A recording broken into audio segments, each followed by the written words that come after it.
मेरे भाइयों, मुझे मालूम है कि आप लोगों ने कई सालों से इस दिन का इंतजार किया था। मैं असद साहब को बार बार ये कहता था कि असद साहब, अगर हम मध्य प्रदेश जाएंगे तो सबसे ज्यादा अगर मध्य प्रदेश के अंदर मजलिस को चाहने वाले मिलेंगे तो वो हमारे बुरहानपुर के अंदर मिलेंगे। और मैं जो बात कहता था वो आज सच साबित हो गई है, अल्हम्दुलिल्लाह। आप लोग कितने सालों से ये सोच रहे थे कि बहुत देर कर दी हुजूर आते आते, और अब हम आपको ये बोलने के लिए आए हैं कि मैं तेरे दर पे आया हूं, कुछ करके जाऊंगा, झोली भर के जाऊंगा और ये दोनों की वाट लगा के जाऊंगा। ये दोनों मतलब ये दोनों कैंडिडेट्स नहीं, इसकी भी और उसकी भी, दोनों की। बहुत हो गया ऐरे गैरों के लिए, अब अपनी जमात है अल्हम्दुलिल्लाह। और आज जो हालात है ये देखते हुए मुझे ऐसा लग नहीं रहा है कि मैं मध्य प्रदेश में खड़ा हूं। मुझे ऐसा लग रहा है कि ये सभा हैदराबाद में हो रही है या औरंगाबाद के अंदर हो रही है। अरे ये देखकर तो इतना यकीन हो गया कि हमारे काउंसिलर्स तो आएंगे। आने वाले वक्त के अंदर बुरहानपुर इंशाअल्लाह एमएलए भी देगा और एमपी भी देगा। आज अल्हम्दुलिल्लाह मैं जब बुरहानपुर के अंदर हम आए तो दोस्तों, मेरे भाइयों, मैं असद साहब से एक बात कह रहा था कि अगर आज इस मुल्क के अंदर अगर आपने नौजवानों के अंदर एक तब्दीली लेकर आए हैं तो वो तब्दीली ये है कि इनके अंदर एक यकीन पैदा किए हैं, इनके अंदर एक भरोसा पैदा किए हैं, इनके अंदर एक सोच पैदा किए हैं, इनके अंदर एक ताकत पैदा किए हैं। और वो ताकत ये है कि तुम मुझे ताकत दो, मैं अच्छों के सामने खड़े रहूंगा, नरेंद्र मोदी की आंख में आंखें डालकर सवाल करूंगा। लोग बोलते थे ये एक ही एमपी है हैदराबाद का, एक से दूसरा होगा नहीं, अब अकेले नहीं है, मैं भी हूं वहां पर। पहले असद साहब जब पार्लियामेंट के अंदर बैठते थे तो पीछे से कोई भाजपा वाला उनके बारे में कुछ ना कुछ बोलता था, उन्हें बैठने के लिए कहता था। लेकिन जब हम दो चले गए हैं, जब असद साहब कुछ बोलते हैं तो पीछे से मैं बोलता हूं, अरे बैठ बे बैठ।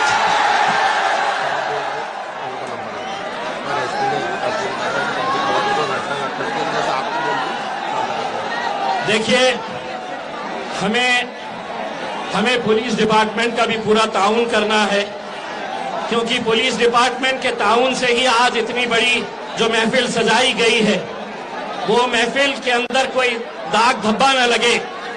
इसीलिए आप लोगों के जोश को देखते हुए अब मैं जिनका इंतजार आपको इतने सालों से था वो घड़ी आ गई है।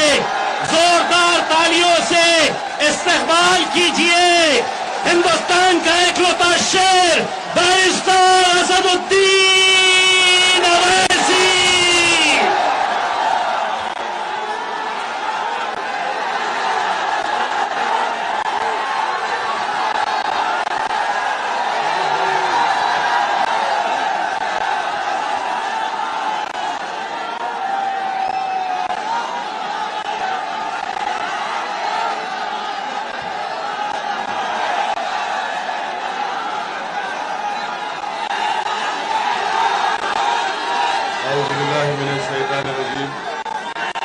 बिस्मिल्लाहिर्रहमानिर्रहीम। अस्सलामु अलैकुम वरहमतुल्लाहि वबरकातुहू। मजलिस इत्तेहादुल मुस्लिमीन के जिम्मेदार इमरान हुसैन साहब, सदर शहर जहीरुद्दीन शेख साहब, सोहेल साहब जो मेयर के कैंडिडेट हैं, और मजलिस इत्तेहादुल मुस्लिमीन की जानिब से बुरहानपुर में 14 उम्मीदवार मजलिस इत्तेहादुल मुस्लिमीन के इंतखाबात में हैं, जिसमें वार्ड नंबर 2 से रफीक अहमद साहब, वार्ड नंबर 4 से संगीता बाई तापड़े हमारी बहन, वार्ड नंबर 12 से नजमा बानू साहिबा, वार्ड नंबर 15 से फहमीदा बी साहिबा, वार्ड नंबर 18 से जहीरुद्दीन शेख साहब, 19 से रहीमुल्लाह साहब, 23 से फरजाना बेगम साहिबा, 24 से अफसाना बानो साहिबा, 25 से मुमताज हुसैन, 29 से परवीन बानो साहिबा, 31 से शबाना बेगम, 32 से मोहम्मद सुल्तान, 33 से राना बेगम, और वार्ड नंबर 39 से अनीस रहमान साहब। मैं आपसे अपील करने आया हूं कि 6 तारीख के दिन आप तमाम लोग मजलिस इत्तेहादुल मुस्लिमीन के हक में अपने वोट देकर मजलिस की क़ियादत को बुरहानपुर में कामयाब करिए और यहाँ से मजलिस इत्तेहादुल मुस्लिमीन की आपकी एक लीडरशिप को पैदा करिए। मैं आपका बेहद शुक्रगुजार हूँ कि आपने अपना कीमती वक्त निकालकर आज के इस जलसे में शिरकत की। आपका ये जोश, वलवला और आपकी मोहब्बत देखकर मेरे पास अल्फाज नहीं है कि मैं कैसे आपका शुक्रिया अदा करूं।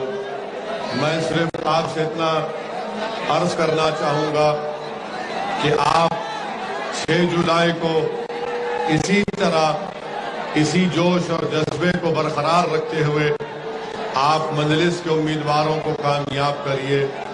मजलिस का इंतखाबी निशान पतंग का निशान है। ये मेरी खुशकिस्मती है कि मैं बुरहानपुर को आने का अल्लाह ने मुझे मौका दिया। ये वो सरजमीन जिसको हजरत बुरहानुद्दीन गरीब रहमतुल्लाह अलैह के नाम से मंसूब किया गया, ये वो बुरहानपुर की सरजमीन जहां पर काला ताजमहल भी है और मौजूदा ताजमहल का डिजाइन भी यहीं पर बनाया गया था। यह औलिया अल्लाह की सरजमीन है, तौहीद परस्तों की सरजमीन है। मैं आप तमाम को दिल की गहराइयों से सलाम करता हूं। मेरे अजीज दोस्तों और बुजुर्गों, आप जानते हैं कि ये बल्दिया का इलेक्शन है और बुरहानपुर में आप यहां पर आबादी 7.5 लाख की है और 7.5 लाख की आबादी के लिए आप जानते हैं कि यहां पर सिर्फ 16 प्राइमरी हेल्थ केयर सेंटर हैं। बहुत से मसाइल हैं। यहां का बजट जो सोहेल साहब ने हमको बताया कि करीब 5 अरब 36 करोड़ रुपए का बजट है और सरकारी हॉस्पिटल सिर्फ एक है। तो इसलिए बहुत जरूरी है कि आप अपने वोट का सही इस्तेमाल करें और कोशिश ये करें कि भाजपा और कांग्रेस को आप शिकस्त देकर मजलिस के 14 उम्मीदवार और मेयर की सीट से बुरहानपुर से मजलिस को कामयाब करें। मुझे पूरी उम्मीद है कि इंशाअल्लाह ताला मजलिस को कामयाबी हासिल होगी। नौजवानों को मैं ये पैगाम देना चाह रहा हूं कि आप यहां पर जरूर आए हैं, मगर याद रखिए सिर्फ यहां पर आकर अगर आप पोलिंग के दिन सुबह में नहीं निकलेंगे तो आपकी जमात मजलिस इत्तेहादुल मुस्लिमीन कामयाब नहीं हो सकती है।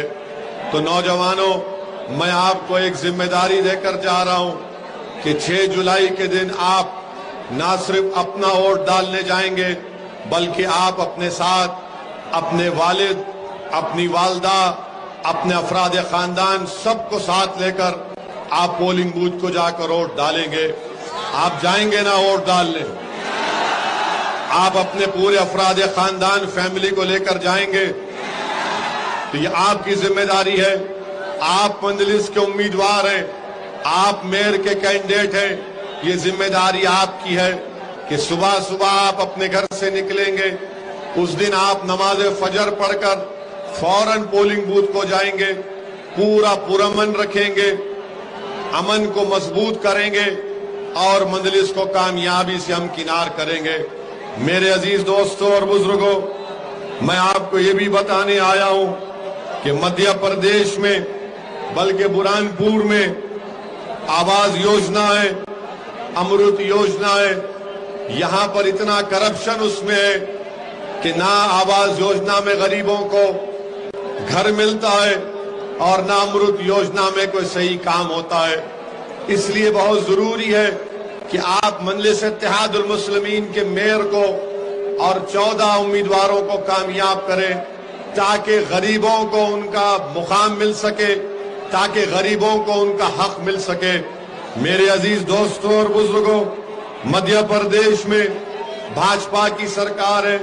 मैं बुरहानपुर की आवाम को सलाम करता हूं, आपका शुक्रिया अदा करता हूं कि आपने वो कारनामा अंजाम दिया कि जिससे आपने बुरहानपुर के अमन को बरकरार रखा। आप जानते हैं कि 2 मई के दिन एक सतीश चौहान नामी शख्स ने 2 मई के दिन सतीश चौहान ने एक इबादतगाह पर जाकर खुद हमला किया, मगर आप लोगों ने सब्र का दामन नहीं छोड़ा।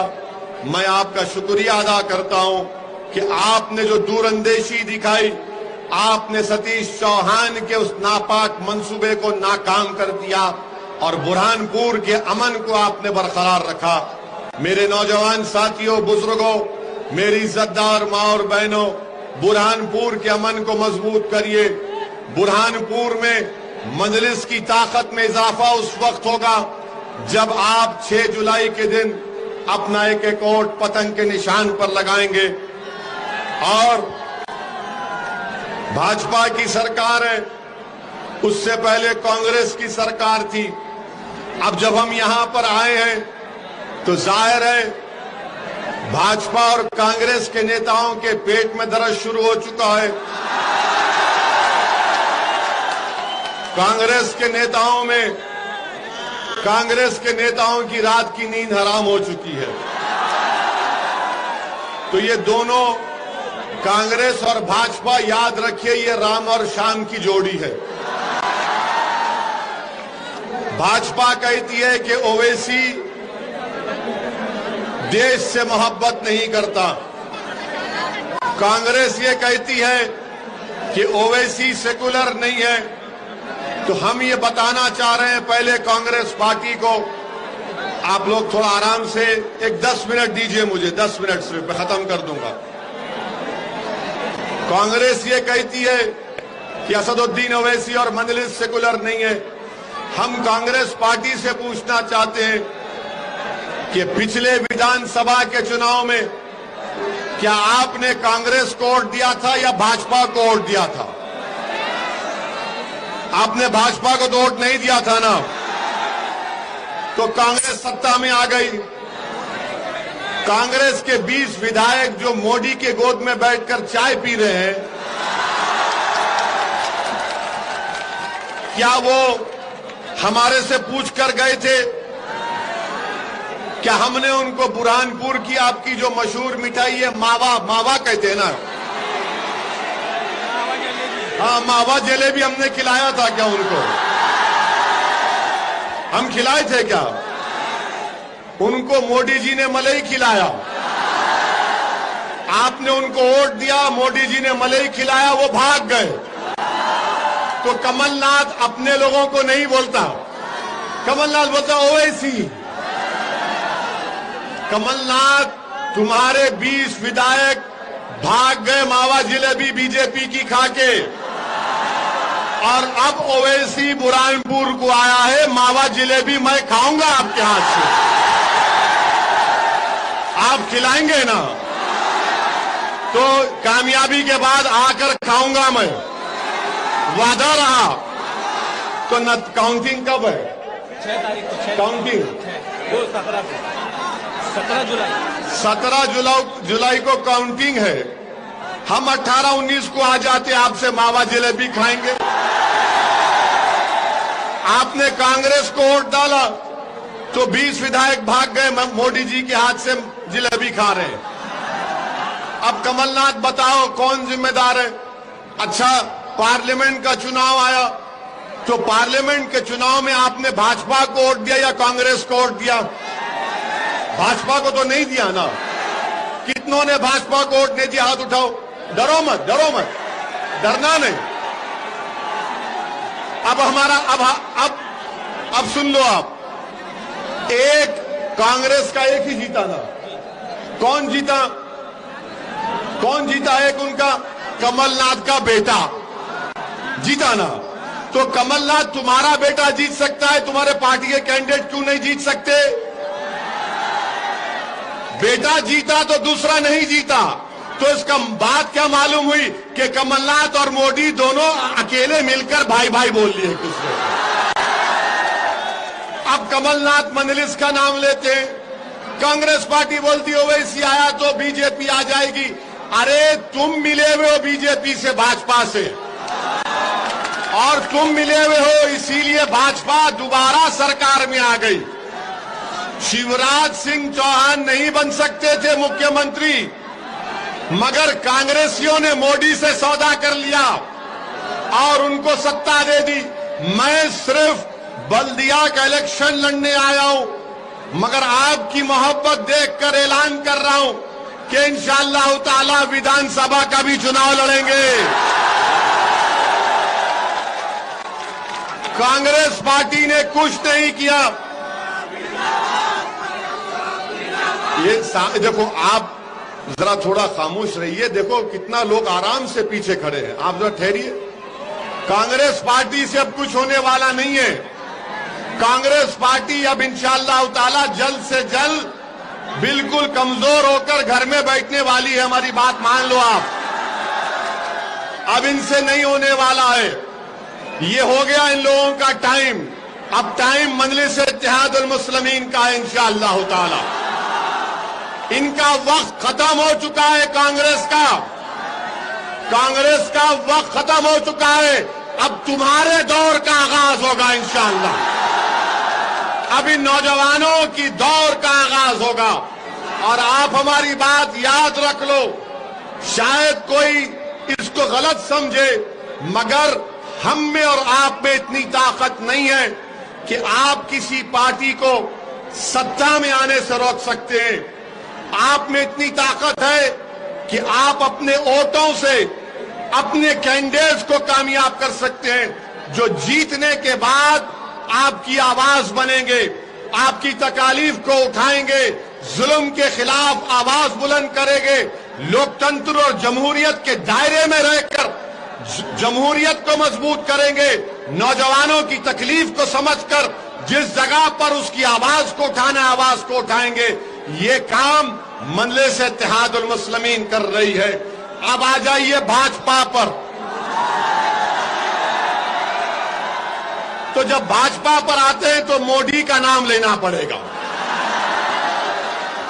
अच्छा, अब आप बताओ, क्या पेट्रोल की कीमत बढ़ी? डीजल की बढ़ी? आपको तकलीफ हुई? नौकरी मिली? बेरोजगारी बढ़ी? कीमतें बढ़ी? अब भाजपा से पूछो आप, अरे इसका जिम्मेदार तो मुख्यमंत्री और मोदी जी है, तो बोलेंगे नहीं, इसका जिम्मेदार औरंगजेब है, अकबर है।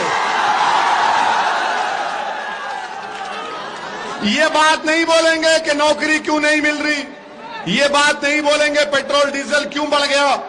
मैं अभी, हम जो वहां से कहां से आ रहे हैं,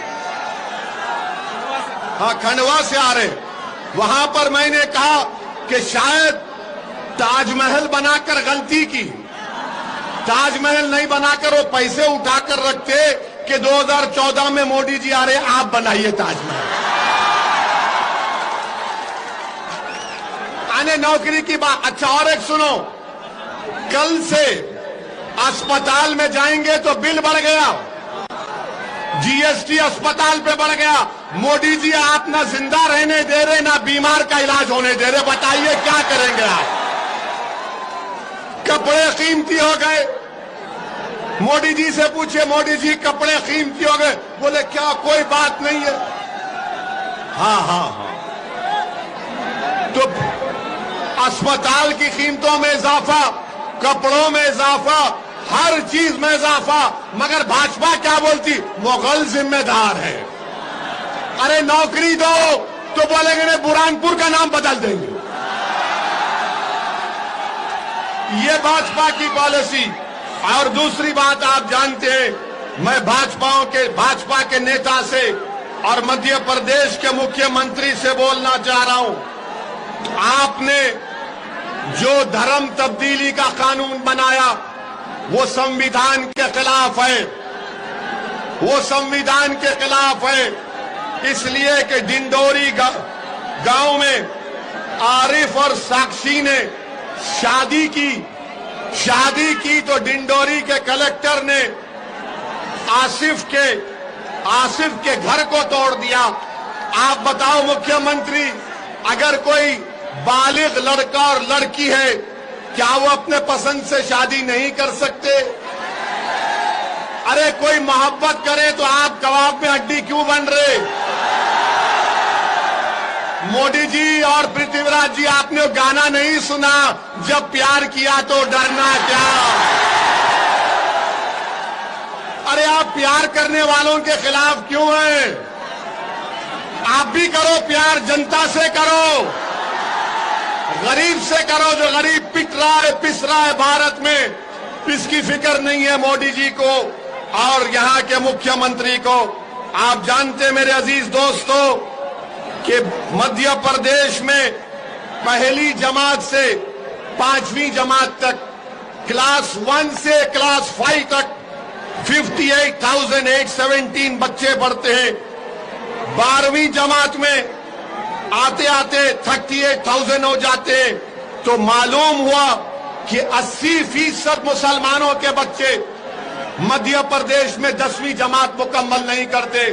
बताओ कमलनाथ, बताओ मध्य प्रदेश के मुख्यमंत्री, मैं जिम्मेदार हूं या तुम लोग जिम्मेदार हो जो मुसलमान बच्चों को 80% मुस्लिम बच्चे मध्य प्रदेश में 10th क्लास कंप्लीट नहीं करते? मेरे अजीज दोस्तों और बुजुर्गों, मुसलमानों को तालीम चाहिए, मुसलमानों को ताकत चाहिए, मुसलमानों को सब चीज चाहिए जो सबको मिलती है। ये लड़ाई मजलिस इत्तेहादुल मुस्लिमीन की लड़ाई है। मेरे अजीज दोस्तों और बुजुर्गों, वहीं पर आप देखते हैं, आपको मालूम कि भंवरलाल जैन कौन थे? भंवरलाल जैन को मध्य प्रदेश में मारा गया, खूब पीटा गया इस शक पर कि वो मुसलमान थे और भंवरलाल जैन की मौत हो गई। बताओ मुख्यमंत्री, मारने वालों का तुमने घर तोड़ा, पृथ्वीराज, शिवराज तुमने घर तोड़ा। जो भंवरलाल जैन को मारा, वीडियो बनाया, वो बीजेपी के कॉरपोरेटर का पति था। बताओ भाजपा वालों, भंवरलाल जैन को मारने वाले का घर तुमने तोड़ा नहीं तोड़ा? तुम गरीबों का, कमजोरों का घर तोड़ते हो। अरे तुम सत्ता में हो तो कमजोर पर जुल्म करके तुम ताकतवर नहीं, बल्कि तुम बुज़दिल हो, बुज़दिल ही रहोगे इंशाअल्लाह ताला। मेरे अजीज दोस्तों और बुजुर्गों, यहां पर एक भाजपा के नेता हैं जो कह रहे हैं कि जो मिलिट्री में 4 साल नौकरी कर लेगा उसके बाद उसको भाजपा के दफ्तर में चपरासी की नौकरी देंगे। अरे जो मिलिट्री में जाता है, आर्मी में, वो देश की सेवा करने जाता है। देश के प्रधानमंत्री देश के नौजवानों को चौकीदार बनाना चाहते हैं, उनको नौकरी नहीं देना चाहते। बहरहाल मेरे अजीज दोस्तों और बुजुर्गों, 6 जुलाई को आप पतंग के निशान पर वोट लगाएंगे? क्या बुरहानपुर की फिजाओं में पतंग नजर आएगी? आप डालकर सबको कर 6 जुलाई को हर घर पर पतंग नजर आना। लोग बोलना कि बुरहानपुर के आसमानों में सिर्फ एक इनकलाब बर्पा हो चुका है, हर जगह पर पतंग पतंग पतंग पतंग होना चाहिए। तो आप तमाम का बेहद शुक्रिया। पुरअमन तरीके से जाइए और 17 जुलाई के बाद आऊंगा, मावा जिलेबी खिलाएंगे, मावा जिलेबी खिलाएंगे। शुक्रिया, अल्लाह सलामत रखे आपको। नारे तकबीर, नारे तकबीर। भारत जिंदाबाद, भारत।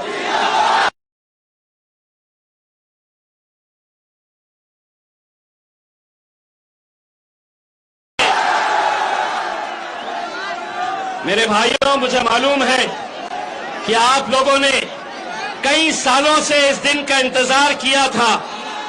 मैं असद साहब को बार बार ये कहता था कि असद साहब, अगर हम मध्य प्रदेश जाएंगे तो सबसे ज्यादा अगर मध्य प्रदेश के अंदर मजलिस को चाहने वाले मिलेंगे तो वो हमारे बुरहानपुर के अंदर मिलेंगे। और मैं जो बात कहता था वो आज सच साबित हो गई है, अल्हम्दुलिल्लाह। आप लोग कितने सालों से ये सोच रहे थे कि बहुत देर कर दी हुजूर आते आते,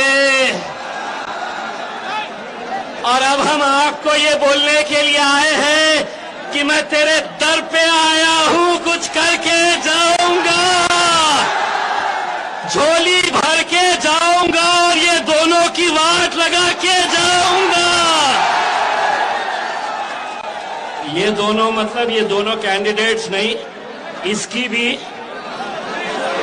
और उसकी भी, दोनों की। बहुत हो गया ऐरे गैरों के लिए, अब अपनी जमात है अल्हम्दुलिल्लाह। और आज जो हालात है ये देखते हुए मुझे ऐसा लग नहीं रहा है कि मैं मध्य प्रदेश में खड़ा हूं। मुझे ऐसा लग रहा है कि ये सभा हैदराबाद में हो रही है या औरंगाबाद के अंदर हो रही है।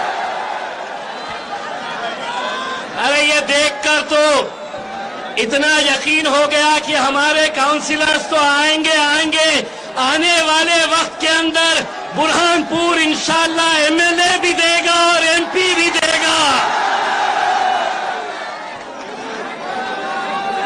आज अल्हम्दुलिल्लाह मैं जब बुरहानपुर के अंदर हम आए तो दोस्तों, मेरे भाइयों, मैं असद साहब से एक बात कह रहा था कि अगर आज इस मुल्क के अंदर अगर आपने नौजवानों के अंदर एक तब्दीली लेकर आए हैं तो वो तब्दीली ये है कि इनके अंदर एक यकीन पैदा किए हैं, इनके अंदर एक भरोसा पैदा किए हैं, इनके अंदर एक सोच पैदा किए हैं, इनके अंदर एक ताकत पैदा किए हैं।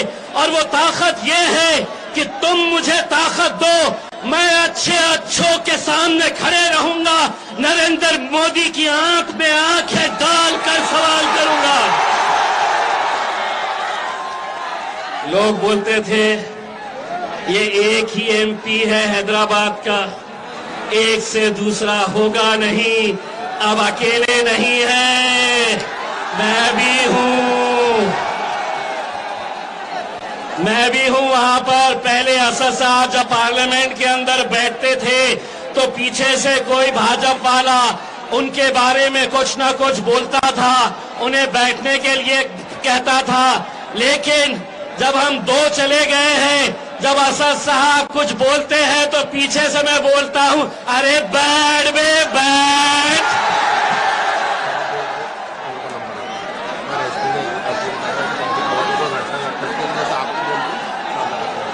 देखिए, हमें पुलिस डिपार्टमेंट का भी पूरा ताउन करना है, क्योंकि पुलिस डिपार्टमेंट के ताउन से ही आज इतनी बड़ी जो महफिल सजाई गई है वो महफिल के अंदर कोई दाग धब्बा न लगे।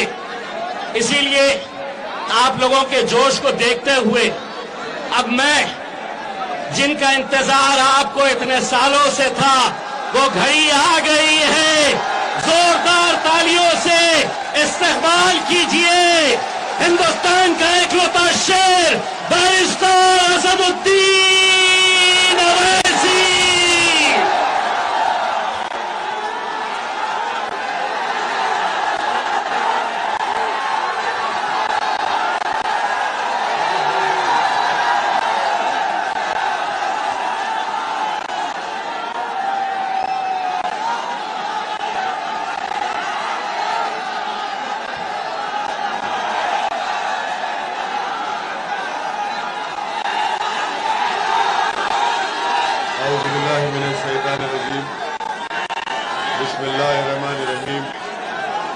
अस्सलाम वालेकुम व रहमतुल्लाहि व बरकातुहू। मजलिस इत्तेहादुल मुस्लिमीन के जिम्मेदार इमरान हुसैन साहब, सदर शहर जहीरुद्दीन शेख साहब,